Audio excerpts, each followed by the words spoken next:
Thank you. That's a fascinating example. Exciting, yeah. Do you have time for one more question, team? One last question. Great. Let's go. All right, so we're talking about the front office. Here's a question from Jean-Joseph.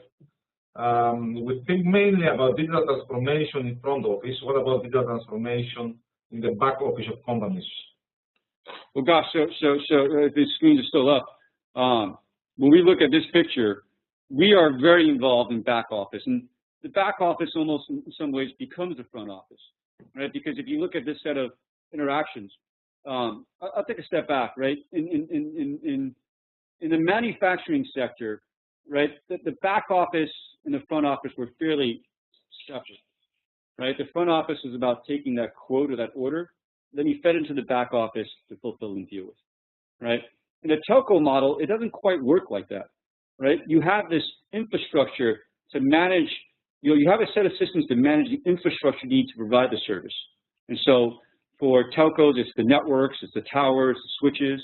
For software as a service companies, it's the data center, it's the software that's sitting in the cloud stack, right? There's all these things. And then there's a set of things that are essentially customer facing, where they're traditionally thought of as back office functions because, quoting, ordering, these are all customer interactions. Sending out the invoice, that interacts with the customer. Taking the collections, that interacts with the customer.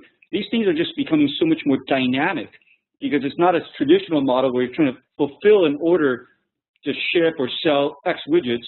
Right now, it's all about engaging with the customer who wants to dial up their service, dial down their service, right? Add this capability when they roam internationally, take it away when they come back, right? Surge as they add more employees, decline as they don't.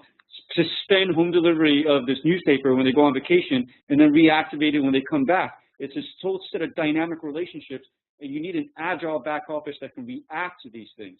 And so that is the transformation that has to happen. And so ERP systems have been fantastic for managing and executing and running old, 20th century companies that are about scale of product delivery.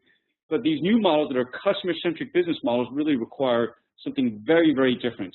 And ultimately, this is what we do to allow companies to execute a lot of these new ideas in this new economy.